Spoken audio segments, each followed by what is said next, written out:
Assalamualaikum warahmatullahi wabarakatuh. Jumpa lagi. Bismillahirrahmanirrahim. Sekali ini kita jumpa lagi insya-Allah dalam program ataupun tajuk yang kita perkatakan, iaitu masa itu kehidupan. Musim cuti ni, kesempatan saya membaca beberapa buku. Jadi antara buku yang agak menarik, saya dah baca lama, tapi saya ulang-ulang balik tengok, bagus untuk kita tengok dan juga kita bincangkan. Dalam sesi ini saya cuba bawa 3 kisah yang mungkin saya pernah baca dan juga lalu dalam kehidupan saya. Yang pertamanya ialah buku ini, Falsafah Matlamat Hidup, oleh Syekh Paiman Saleh. Ini dah lama saya beli, tapi bila baca balik ianya agak menarik. Di antara yang awal dia tulis dalam buku ni adalah tentang kata-kata daripada Paul Getty. Paul Getty ni ialah seorang hartawan, billionaire, yang lahir di US dan dia meninggal di Britain pada tahun 1976. Apa dia kata? Anda ingin berjaya? Mudah. Pertama dia kata ialah bina matlamat anda. Itu pertama. Mula-mula set matlamat kita. Yang kedua, tidak aku jadikan jin dan manusia hanyalah untuk menjadi abdi kepadaku. Yang kedua dia kata apa dia? Berani memburunya. Jadi kita kalau nak berjaya, set matlamat dan juga berani memburunya. Itu kerja yang perlu kita lakukan. Seterusnya, beliau sendiri, Syekh Paiman ni menulis. Bagus ni, kata-kata. Dia buat satu page. Kelemahan utama manusia bukan kerana dia tidak dapat atau tidak memperolehi apa yang dia belum dapat punyai. Tetapi kegagalannya menggunakan apa yang dipunyainya. Maknanya kita ada akal, kita ada roh, kita ada minda, kita ada jasad, kita ada emosi. Tetapi sejauh mana kita menggunakannya? Our strength, our kekuatan. Kita ada masa, tetapi sejauh mana kita menggunakan masa kita sebaiknya? Kita ada tempat tinggal, kita ada kemudahan, kita ada contact person, kita ada hubungan, macam-macam lah yang ada pada kita, tetapi sejauh mana kita gunakan. Okey, itu kisah pertama. Kisah kedua adalah saya teringat satu kisah itu Profesor Hamka semasa hayatnya. Beliau di akhir hayat Presiden Soekarno, kalau tuan-tuan tahu, Profesor ataupun Buya Hamka ni ialah seorang daripada Padang, dan Soekarno juga Padang juga, mereka satu tempat lah. Tetapi Soekarno telah mempenjarakan Buya Hamka selama 2 tahun 4 bulan. Jadi sebelum peninggalan Soekarno, dia berpesan kepada kawannya yang rapatnya supaya Buya Hamka mengimamkan solat jenazahnya. Jadi kalau kita kata orang yang telah mempenjarakannya selama beberapa lama, tentulah agak sukar untuk diterima. Tetapi setelah mesej, setelah Bung Soekarno meninggal dan mesej itu dapat kepada Buya Hamka, dia tanpa ragu-ragu terus pergi menjadi imam kepada solat jenazah Presiden Soekarno pada masa itu. Selepas sembahyang, wartawan bertanya, kenapakah Buya Hamka sanggup menjadi imam kepada Soekarno yang pernah mempenjarakannya? Secara senyum, Buya Hamka menjawab, dia kata, sebenarnya saya berterima kasih kepada Soekarno. Kerana apa?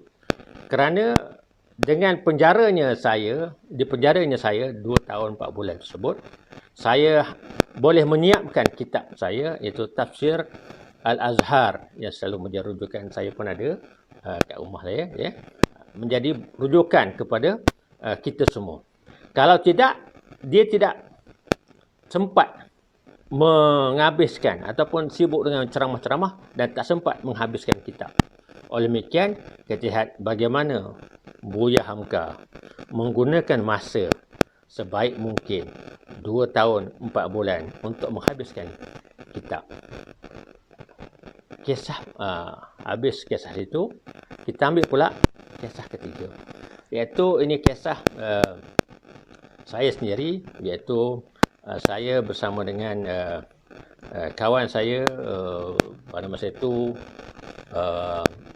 tahun 78-79, 79, saya bersama dengan masa itu dia ni kawan ramai lah, ya, seorang daripadanya seorang perempuan yang berasal daripada Rembau. Kami duduk depan saya, itu dia graduate ataupun dia daripada sekolah menengah di Seremban, ya, sekolah menengah teknik Seremban. Kemudian dia depan saya, dia kata macam mana tidak susah. Saya ni dia aliran Melayu, susah nak bahasa Inggeris, susah nak. Jadi beliau agak sukar untuk berbahasa Inggeris, namun satu sifat yang ada pada beliau ialah beliau rajin bertanya dan juga berusaha. Sehinggalah akhirnya, dipendekkan cerita, pada tahun 4 beliau sama belajar di UTM, di tempat yang sama, ya, kami integrasi pada masa itu, dan dia ditamatkan. Dan setelah itu dia bekerja sekejap di syarikat. Kemudian beliau menyambung pelajaran. Disebabkan beliau lemah dalam bahasa Inggeris, beliau sambung belajar di Decking Australia. Dan di antara program yang New Zealand lalui ialah dia kena menghabiskan atau belajar bahasa Inggeris semula. Jadi dengan ini dia boleh menguasai bahasa Inggeris dengan baik di Australia. Dan akhirnya beliau mendapat degree. Dan dia tidak puas hati dengan itu. Beliau terus menyambung pelajarannya di peringkat master dan PhD. Terus ke Oxford, England. Dan Alhamdulillah, beliau menjadi seorang doktor dalam bidang seni bina, architecture.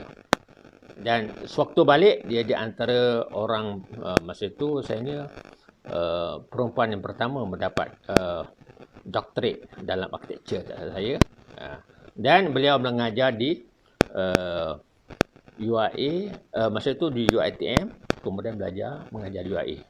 Dalam masa sama, beliau juga mempunyai anak, beliau juga mempunyai firma, beliau juga mengambil NGO, masa itu dia bendahari dalam PEM, dan juga dia mengambil mengajar part-time kat UiA. Jadi saya pelik, dalam masa sama beliau banyak masa atau waktu atau perkara yang dia buat, tetapi bagaimanakah beliau manage, mampu melaksanakan tugasnya dengan baik. Jadi apa dia kata, masa itu kami tengah driving, dia bercerita dengan saya, dengan isteri saya, dengan dia.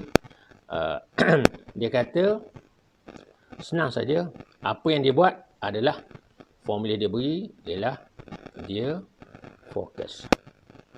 Bila dia fokus, apa-apa dia buat satu benda, dia tidak kisah apa yang berlaku di sekitarnya. Contohnya dia kata, kalau saya menanda kertas soalan, saya habiskan dulu. Setiap yang saya kerja, saya habiskan. Lepas tu baru saya buat kerja lain satu persatu. Jadi kita lihat, selalu yang berlaku pada kita adalah kita macam-macam nak buat. Itu nak buat, tak habis. Ini nak buat, tak habis. Lepas tu ni buat balik, tak habis balik. Jadi berceramuk kerja-kerja kita.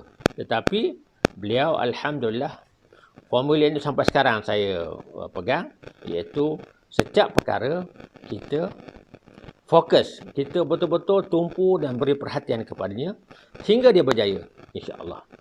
Jadi dengan 3 cerita ini kita dapati bagaimana secara praktikalnya orang-orang melaksanakan masa dengan baik dan mereka ini berjaya. Dan sekarang ini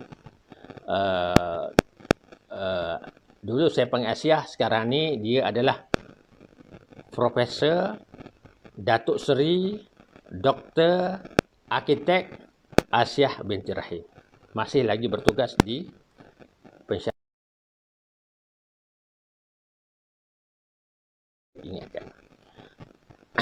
Seperti masa yang kita tahu, hadis Rasulullah SAW untuk tamatnya ialah apabila seorang anak Adam mati, putuslah amalannya. Kecuali 3 perkara. Pertama ialah sedekah jariah. Yang kedua itu ialah ilmu yang manfaat kepada orang lain. Jadi ini bila Prof Hamka membuat penulisan, dia ada sumbangan kepada orang lain. Bila Dr. Prof Asiah buat mengajar dan pensyarah pun ada yang dididik di Polisah di mana-mana satu Malaysia, kami pun itu alhamdulillah ada, dan inilah sebenarnya harta yang ada pada kami, dan kita gunakan juga masa PKP ini untuk mempelajari ilmu dan mengembangkan ilmu insya-Allah. Dan akhir sekali adalah itu anak yang soleh yang banyak mendoakan kita. Allahu alam, jumpa lagi. Assalamualaikum warahmatullahi taala wabarakatuh.